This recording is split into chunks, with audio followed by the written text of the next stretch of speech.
Welcome to today's brand origin deep dive into a story far stranger than fiction. You've heard of the product, but do you know how a forgotten corporate secret buried deep underground might hold the key to its global transformation? If you find value in this kind of storytelling, consider liking the video and subscribing. It helps more than you know. And let me know in the comments where you're watching from, or your initial thoughts on this brand's journey. Let's dive in and discover how it all began. You stand in the hushed stillness of a climate-controlled archive, deep beneath a Silicon Valley campus you will never see on any public tour. The air is cool, smelling faintly of ozone and decaying paper. Fluorescent lights hum, casting long, sterile shadows over rows of gray filing cabinets and sealed cardboard boxes.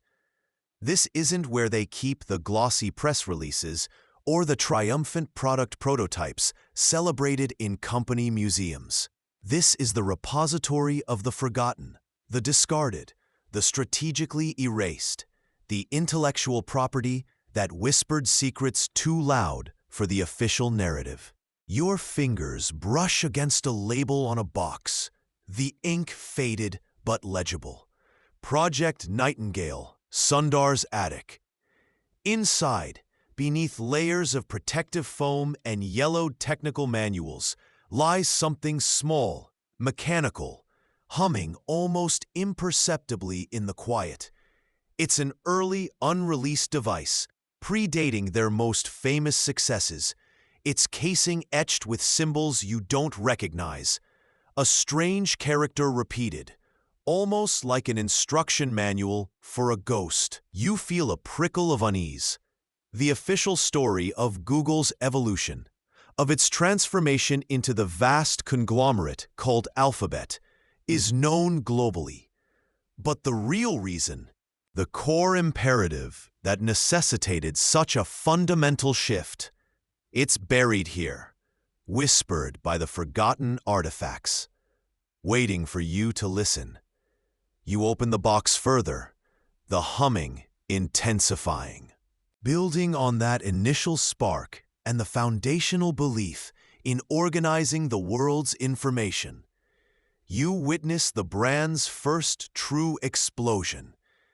This is where the archive documents become almost frantic, detailing a growth so rapid, it feels less like expansion and more like a physical force. You see the sheer pressure of scale, a startup suddenly grappling with global demand, like trying to hold back a digital tsunami with a teacup. The stated mission, organizing information, clashes head-on with the burgeoning reality of organizing users. Imagine the hum of early server farms, not sleek data centers, but buzzing rooms crammed with racks, the scratchy, mechanical sound of dial-up connections echoing in the background, and the overwhelming physical presence of data in early printouts, stacks of paper that feel heavy with potential and complexity. This pressure leads to a major turning point. The decision to not just index websites, but user behavior itself, laying the groundwork for personalization and advertising models that would define the future. As analysts continue to question the reasoning behind this rapid shift, some documents reveal quirkier, lesser-known details, like the surprisingly clunky early internal design for a share button that felt deeply invasive and was quickly pulled. The motif of the missing character reappears here, not in forgotten code, but in discarded internal memos and design sketches discussing user profiles and tracking. It hints at a desire to index something far more complex than web pages: human intent, connections, perhaps even thoughts. This marks a profound emotional shift, from the hopeful ambition of a simple search engine to the first pangs of corporate identity conflict and a growing unease about the brand's true, accumulating power. Building on the momentum of those early wins, a subtle shift began to occur internally. Beneath the polished exterior, a significant, largely unknown project was underway, something codenamed internally as Project Chimera. This wasn't just a new feature. It was a deep dive into user data, aiming for predictive capabilities that blurred lines previously considered off-limits. You could feel the atmosphere change. The open floor plans now felt a little too open, replaced by a sense of hushed urgency around restricted server rooms, humming with an almost sentient energy. It was a pivotal turning point, representing a major emotional shift from optimism to something more complex. A rising tide of disillusionment and fear among certain teams. Project Chimera became intrinsically linked to the missing character motif. This was the visual symbol used internally for the project, a stylized, complex creature, born, oddly enough, from a quirky doodle a lead architect sketched on a whiteboard during a tense all-nighter. But as ethical concerns mounted and internal conflict flared over privacy versus potential revenue, that symbol was systematically scrubbed from internal decks and even employee access badges.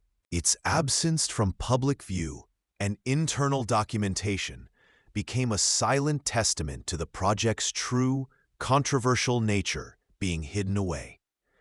Brand historians still debate whether the ambitious goals justified the internal turmoil and the eventual shelving or radical alteration of Project Chimera. Whispers of researchers whose findings were suppressed or designers who quietly resigned over ethical concerns circulated, painting a picture of a company grappling with its own power and the invisible lines it was tempting to cross. As the organization wrestled with its sprawling identity, a new pressure mounted. The once unified brand, stretching to encompass everything from self-driving cars to health tech, felt like a single tree trying to grow 50 different types of fruit. You witness the internal friction escalate, not just in quarterly reports, but in the hushed tones of leadership meetings and the stark lines of whiteboard diagrams. This wasn't just about business units. It was a fundamental question of purpose. Was the core identity being diluted, or was it being asked to bear too much risk? The strategic imperative became clear. Fragmentation required deliberate reassembly. Behind the scenes, the debates were intense. Imagine the air thick with jargon, contrasting visions laid bare in endless slide decks. The sensory details tell the story, not code, but the dizzying complexity of flowcharts mapping out entirely new corporate structures, the abstract art of legal entities being born on paper. This was identity dissolving and attempting to reform. A quirky, lesser-known detail from this period involves the sheer volume of restructuring documentation. It reportedly filled an entire storage room, a physical manifestation of the abstract process. The conflict revolved around what the missing character represented, perhaps the very soul of the original search engine, now seemingly just one component in a larger constellation. This profound brand identity crisis culminated in a drastic, outwardly simple, yet internally complex transformation. The major historical turning point arrives, the announcement of Alphabet. It was more than a name change. It was a public declaration that the company was consciously compartmentalizing its future. Yet, even years later, analysts continue to question the reasoning behind the specific structure chosen. Was it truly about fostering innovation in independent units, or was it a masterful maneuver to distance the core brand from experimental, potentially high-risk ventures? The answer remains debated, a testament to the complexity of this reassembly. As explored in the previous phase, the brand took a bold step, restructuring itself under the alphabet umbrella. Now, you find yourself inside that new world. What does it feel like? It's a landscape of distinct letters, each representing a different venture, a different focus.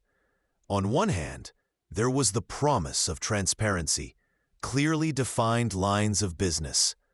But for many, the immediate aftermath felt less like clarity and more like fragmentation. You walk through what were once unified floors, now segregated into sterile, separated offices, each adorned with a different logo under the alphabet banner. The energy shifts from a single buzzing hive mind to a collection of adjacent, sometimes isolated, startups. The tension resides in the lingering questions. What exactly is under each letter beyond the sleek, public-facing explanations? Analysts continue to question the reasoning behind certain placements, wondering if the structure truly fostered innovation or just created silos. There's also the subtle, unsettling absence of a missing character, not a specific product, but perhaps the intangible spirit, the unified sense of identity that felt central to the original core. It doesn't fit neatly into any single letter, existing implicitly, or sometimes not at all, across the decentralized divisions. It felt confusing, maybe even disorienting, a dawning realization that the monumental shift might have raised more complex questions than it answered about the brand's ultimate goals. You step back from the open box, the humming device now silent, its strange, etched character seeming to pulse in the dim light. The archive feels different now, heavier with unseen implications, the air thick with the weight of unspoken history. Google became Alphabet, and in doing so, transformed from a search engine into a vast, interconnected ecosystem of information and influence. Search, maps, phones, self-driving cars, artificial intelligence research, life sciences, venture capital, a sprawling network that touches virtually every aspect of modern existence. Was the shift truly just about corporate structure, about providing transparency, or about isolating risky bets from the profitable core advertising engine? Analysts continue to question the reasoning behind the exact timing and communication around the Alphabet restructuring, suggesting a deeper motive was at play. Or was it, as these forgotten whispers in the archive suggest, about creating a deeper kind of insulation, a way to compartmentalize a central, perhaps unsettling, truth about the core mission, about the fundamental nature of indexing and knowing the world, not just its information, but its processes, its people. The missing character, the symbol etched into that early prototype device, feels less like a forgotten design element and more like a lost or suppressed principle, or perhaps a crucial key to understanding what was truly prioritized above all else from the very beginning. It's a character that doesn't fit neatly into any standard alphabet, yet it underlies the entire new structure. You look at the ubiquitous Google logo today, sleek, simple, primary colors displayed on billions of screens. Does it still carry the ghost of that missing element, a phantom limb of its early, wilder, or perhaps more profoundly unsettling ambition?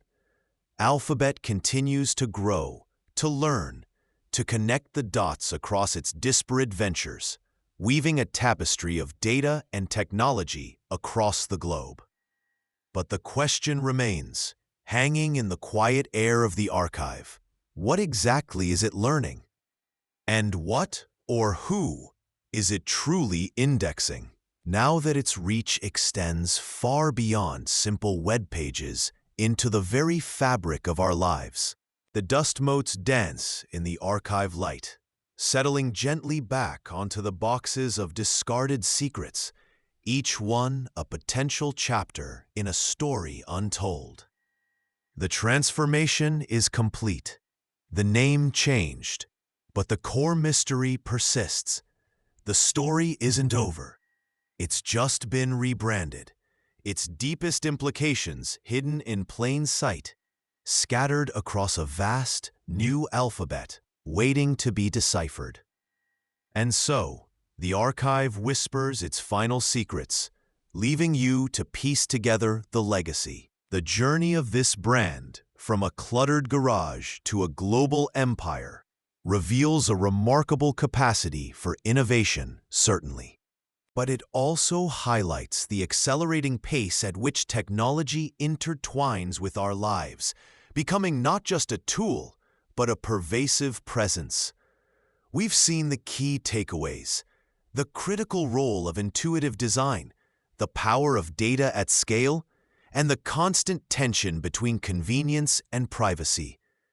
The long-term brand legacy is still being written, unfolding in real time with every search, every mapped route, every connected device. What does it symbolize for our culture? Perhaps the double-edged sword of perfect information, the dream of knowing everything, offset by the unease of being known so completely. The lessons learned are complex, that change is inevitable, that control can shift shape, and that sometimes the questions left unanswered are the most important ones. The story isn't neatly concluded, but rather dissolves into the ongoing hum of the digital world it helped create. And maybe, just maybe, the soul of a brand is never in its product, but in the people, stories, and stumbles that shape it.